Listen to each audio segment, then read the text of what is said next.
大家好，我是阿胖。发现有一家人做梅干菜做得特别好，做着简单，吃着又好吃，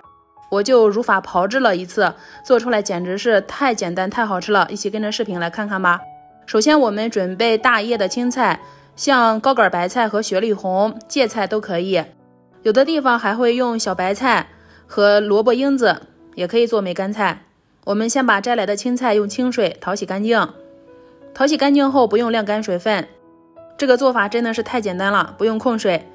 然后再像这样把这个菜帮给它切得稍微细一点，但是也不要切太碎，太碎的话晒制的过程中它会缩小，就会漏下来了。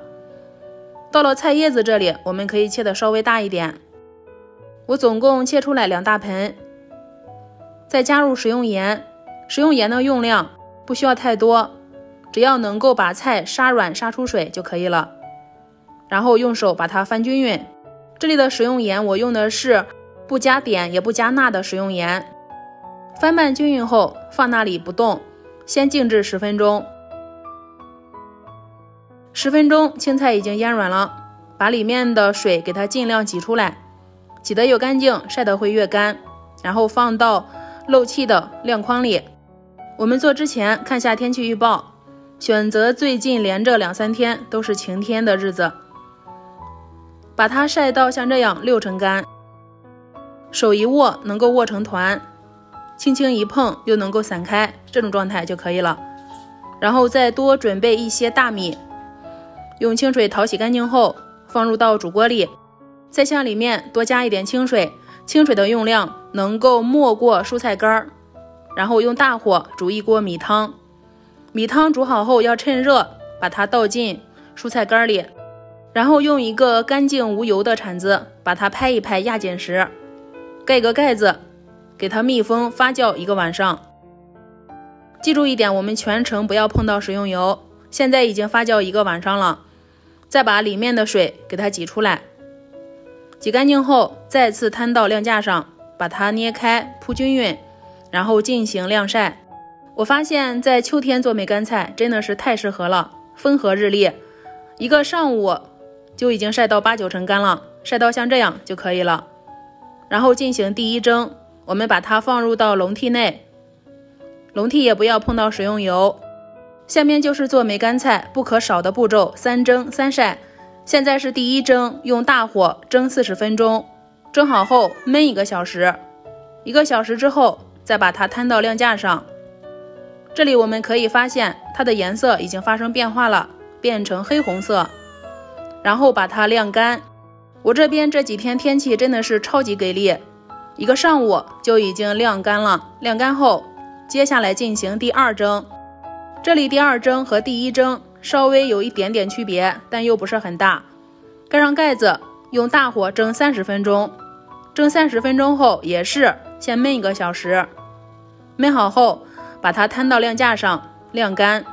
做梅干菜就是这样，你会发现特别好玩，每蒸一次它的颜色就会一次比一次深，而香味呢也是一次比一次更香。接下来进行第3蒸，第3蒸的方法和步骤和第2蒸是一样的，完全一样。整个3蒸3晒下来之后，最后一次一定要把它完全晾干，晾干后才能够长期保存。这是晾干的梅干菜，我们拿它来做菜。取适量梅干菜，用60度的热水先把它浸泡10分钟。自己做的梅干菜就是好，不仅干净，看着也非常的漂亮，几乎都不需要清洗，直接拿来泡就行了。然后再准备1块五花肉，先把它焯一下水。梅干菜泡好后，这个水不要倒，后面我们还要用，因为这个水非常的香。接着再把这梅干菜里面的水分给它抓走，抓干净。抓好后先放这里，取出煮好的五花肉，我们切成2厘米的厚片，然后再改刀切成小块。炒锅里倒入食用油，开小火倒入肉块，煎至五花肉颜色变成金黄色，有大量的油脂出来，像这样，下入葱姜蒜，再加入1勺米酒去腥，然后加入1勺生抽，半勺老抽，1勺蚝油，再根据个人盐味大小加入食用盐，最后少加一点白砂糖。然后用大火翻炒1分钟，1分钟后倒入梅干菜，再用大火炒一炒梅干菜，炒出香味，炒上约1分钟半的样子，沿着锅边加入1大勺泡梅干菜的水，然后再炒一炒，再炒上2分钟的样子，炒到像这样，锅里面还有少许的水，我们把它倒入大碗里，再用筷子把它摊平，然后开水上锅，用大火蒸20分钟，20分钟后转成最小火蒸1个小时，越蒸会越香。这就是做好的梅干菜，差不多50-60斤的青菜，晒出来还不到3斤，真的是少得可怜呀。把它装进袋子里密封保存，放上2年也不会坏掉。哇，真的是好香啊！这个做法叫梅菜蒸肉，比梅干菜扣肉还要简单，